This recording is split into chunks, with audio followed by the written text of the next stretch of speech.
अस्सलामुअलैकुम जी। तो dear students, हम ज़रा आजकल 9th क्लास इंग्लिश का ऑब्जेक्टिव पोर्शन पढ़ रहे हैं जो इम्पोर्टेंट एमसीक्यूज़ हैं। लिहाजा आज की वीडियो भी ये जो है ये एमसीक्यूज़ पर ही मबनी है। तो पहले एमसीक्यूज़ पढ़ते हैं। I hope it dash raining by the evening. जुमले में अंडरलाइन करें, बाई आ जाए और उसके बाद टाइम लिमिट आ जाए। ठीक है, ये उसूल है।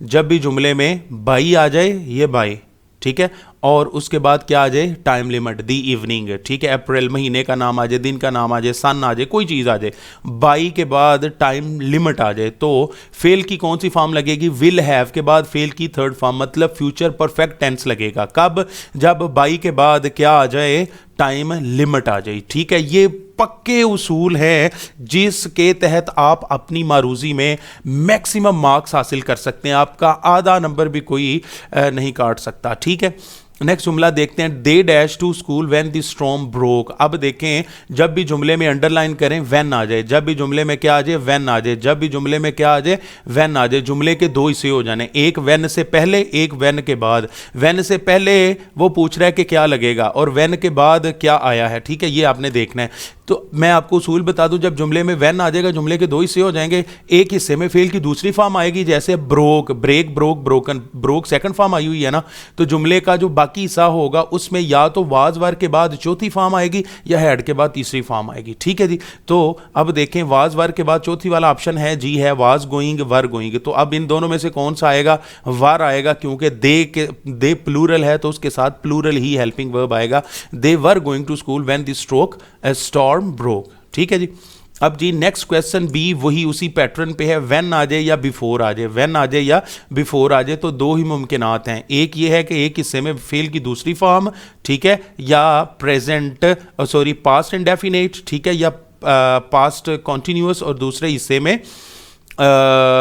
पास्ट परफेक्ट या हैड के बाद तीसरी फॉर्म, वही चीज़ बन जाती है। ठीक है, तो ये आपने ज़हन नशीन रखना है। The sun dash before we ready to leave. अब देखें, बिफोर आ गया जुमले में, तो जुमले के दो हिस्से हो जाएंगे, एक जो बिफोर से पहले, एक बिफोर के बाद। अब बिफोर के बाद देखें, we were ready to leave. ठीक है, पास्ट इंडेफिनेट है या सेकंड फॉर्म है। ठीक है, ये आपने याद रखना है। तो एक हिस्से में सेकंड फॉर्म आएगी या पास्ट इंडेफिनेट आएगा, तो दूसरे हिस्से में वाज वर के बाद चौथी या हैड के बाद तीसरी फॉर्म आएगी। तो देखें, हैड के बाद तीसरी फॉर्म वाला ऑप्शन है जी, है, तो ये दुरुस्त जवाब है आपका। The sun had risen before we were ready to leave. Next question देखते हैं। He dash in the sun for an hour, for an hour. Underline करें, जब भी जुमले में फॉर आ जाए या सिंस आ जाए, फॉर आ जाए या सिंस आ जाए, और उसके बाद टाइम ड्यूरेशन हो, उसके बाद क्या हो, टाइम ड्यूरेशन हो, तो हम क्या करते हैं, हैज़ बीन, हैव बीन या हैड बीन के बाद फेल की चौथी फॉर्म लगाते हैं। ये आपने उसूल याद रख लेना है। जुमले में फॉर आ जाए, जैसे ये आया हुआ है, या सिंस आ जाए, और उसके बाद टाइम ड्यूरेशन हो, तो has been, have been, had been के बाद फेल की चौथी फॉर्म आती है। नेक्स्ट जुमला देखते हैं जी। It dash at present. At present जब भी जुमले में आ जाना, अंडरलाइन करें, जब भी जुमले में एट प्रेजेंट आ जाना है, इज एम आर के बाद फेल की चौथी फॉर्म आपने लगानी है, तो ये जवाब दुरुस्त है। ठीक है जी। नेक्स्ट देखते हैं जी। When I reached school the peon dash the bell। अब अंडरलाइन करें, जब भी जुमले में when आ जाएगा, क्या आ जाएगा, when आ जाएगा। जुमले के दो हिस्से हो जाएंगे। ठीक है जी। तो एक हिस्से में आप देखें reached सेकंड फॉर्म आई हुई है, तो दूसरे हिस्से में हैड के बाद तीसरी फॉर्म आ जाएगी, हैड के बाद तीसरी फॉर्म आ जाएगी, या वाज वर के बाद चौथी फॉर्म आ जाएगी। When I reached school, जब मैं स्कूल पहुंचा, the peon was ringing the bell, तो जो चपड़ासी है वो घंटी बजा रहा था, या had rung the bell या घंटी बजा चुका था। ये दोनों ही चीज़ें यहाँ पर आ सकती हैं। ठीक है, ये आपने ज़हन नशीन रखना है। When I reached school, वैसे ज़्यादा जो सूटेबल और मोस्ट एक्यूरेट जो ऑप्शन है वो है हैड रंग, हैड रंग, बचा चुका था, मतलब ये पास्ट परफेक्ट जो टेंस है वो बनता है। ठीक है जी। तो पास्ट परफेक्ट का जो एक हिस्सा है वो व्हेन के साथ आएगा, और दूसरा कॉमा के बाद इंडिपेंडेंट क्लॉज के साथ आएगा। ठीक है, ये डिपेंडेंट क्लॉज है, ये इंडिपेंडेंट क्लॉज है। समझ आ गई। नेक्स्ट है, if he came to me I dash him. If he came to me I dash him. एक उसूल बात आप याद रख लें कि जब भी जुमले में इफ़ आ जाएगा जुमले के दो हिस्से हो जाएंगे, जुमला कंडीशनल बन जाएगा, ठीक है। एक हिस्से में आपने देखना है अगर तो सेकंड फॉर्म आई हुई है, कौन सी सेकंड फॉर्म आई हुई है, केम जैसे आया हुआ है, तो अगर सेकंड फॉर्म आ जाए तो दूसरे हिस्से में वुड के बाद पहली फॉर्म आती है, वुड के बाद पहली फॉर्म आती है। ये उसूल याद रख लेना आपने कि इफ़ जिस जुमले में आ जाए उसे कंडीशनल जुमला कहते हैं, कंडीशनल सेंटेंस। और कंडीशनल सेंटेंस के एक हिस्से में अगर सेकंड फॉर्म आए तो दूसरे हिस्से में वुड आएगा, विल नहीं आएगा, ठीक है, शैल नहीं आएगा, वुड के बाद फेल की पहली फॉर्म आएगी, ठीक है। तो ये जवाब इसका दुरुस्त है, ये वाला डी वाला। नेक्स्ट है जी, he dash the office an hour ago. Underline करें जब भी जुमले में अगो आ जाएगा, क्या आ जाएगा, जुमले में अगो आ जाएगा, जैसे ये अगो आया हुआ है तो अगो जब भी जुमले में आ जाएगा जुमले में फेल की सेकंड फॉर्म आएगी, मतलब पास्ट इंडेफिनेट आएगा, ठीक है। He left the office an hour ago, उसने 1 घंटा पहले ऑफिस छोड़ दिया था, ठीक है जी। नेक्स्ट देखते हैं,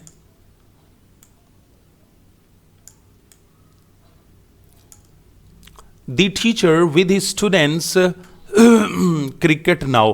जब भी जुमले में नाउ आ जाएगा, क्या आ जाएगा, नाउ आ जाएगा, तो इज एम आर के बाद फेल की चौथी फॉर्म आती है, इज एम आर के बाद फेल की चौथी फॉर्म आती है। The teacher with his students, उस्ताद अपने तलबा समेत खेल रहा है, तो इज प्लेइंग आएगा, क्या आएगा, is playing. The teacher with his students is playing cricket now. Teacher एक है ना, ठीक है, सिंगुलर है, ठीक है, तो इस वजह से इज प्लेइंग आएगा, ओके। नेक्स्ट जुमला है, he dash in the city since 1998। Since आ जाए और उसके बाद टाइम ड्यूरेशन आ जाए, अंडरलाइन करें जब भी जुमले में सिंस आ जाए और उसके बाद टाइम ड्यूरेशन हो तो आपने हैज़ बीन, हैव बीन या हैड बीन के बाद फेल की चौथी फॉर्म लगानी है। तो कौन से ऑप्शन में has been, have been, had been है, तो ये बी जो ऑप्शन है ये दुरुस्त है। He has been living in this city since 1998, वो 1998 से इस घर में रह रहा है। नेक्स्ट देखते हैं जी,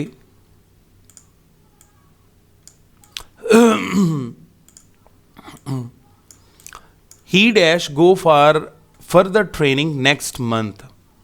नेक्स्ट जब भी अंडरलाइन करें जब भी जुमले में नेक्स्ट आ जाएगा, क्या आ जाएगा, नेक्स्ट आ जाएगा, क्या आ जाएगा, नेक्स्ट आ जाएगा। जब भी जुमले में नेक्स्ट आ जाएगा विल या शैल के बाद फेल की पहली फॉर्म लगी हुई है। ये देखें, गो पहली फॉर्म तो लगी हुई है, ठीक है, तो अब इससे पहले विल आएगा या शैल आएगा। आपको पता है आई वी के साथ शैल आता है, आई और वी के साथ शैल आता है, बाकी जितनी भी प्रोनाउंस या सब्जेक्ट बन रहे हों, सब्जेक्टिव केस हो, उनके साथ विल आता है। तो he will go for further training next month, वो मजीद ट्रेनिंग के लिए अगले महीने कहाँ पर जाएगा, ट्रेनिंग पर जाएगा। नेक्स्ट सेंटेंस है जी, नेक्स्ट एमसीक्यू है, I dash working in this bank since 1999। अब देखें फॉर या सिंस के बाद टाइम ड्यूरेशन आ जाए, अंडरलाइन करें, फॉर या सिंस के बाद क्या आ जाए, टाइम ड्यूरेशन आ जाए, तो हैज़ बीन या हैव बीन के बाद फेल की चौथी फॉर्म वाला ऑप्शन लगाते हैं। तो अब तो हैज़ बीन, हैव बीन समेत चौथी फॉर्म वाला ऑप्शन नहीं है, तो चौथी फॉर्म पहले लगी हुई है, तो आपने बस हैज़ बीन या हैव बीन में से एक का इंतखाब करना है। अब जुमले के शुरू में आपने देखना है अगर आई आया हुआ है, ठीक है, तो आपने हैव बीन लगाना है, क्योंकि आई के साथ हैज़ नहीं आता, आई के साथ क्या आता है, हैव आता है, तो हैव बीन वाला ऑप्शन दुरुस्त होगा। I have been working in this bank since 1999। आगे जी,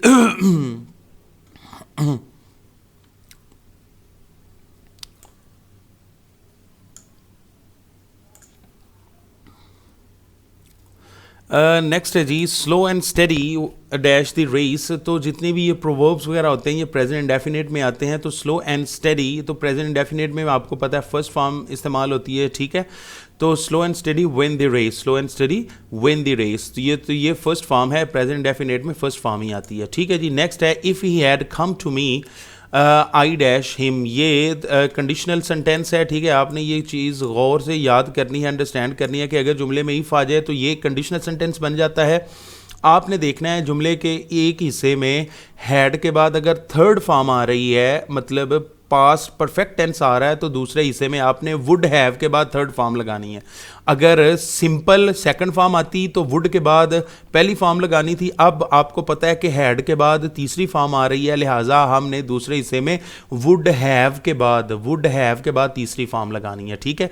तो ये आंसर इसका है, if he had come to me, अगर वो मेरे पास आ चुका होता, I would have met him, तो मैं उससे मिल लेता, ठीक है, या मैं उससे मिल चुका होता। क्लियर? अच्छा जी, तो डियर स्टूडेंट्स, मेरा ख्याल है कि आज के लिए इतना ही काफ़ी है। आपको ये जो इम्पोर्टेंट एमसीक्यूज़ हैं, रूल्स हैं और इजी मेथड के साथ जैसे मैं आपको मारूजी करवा रहा हूँ, आपको पसंद आई होगी। नेक्स्ट वीडियो के लिए वेट करें। Thanks for watching this video. Do subscribe my YouTube channel. अल्लाह हाफिज़, बाय बाय।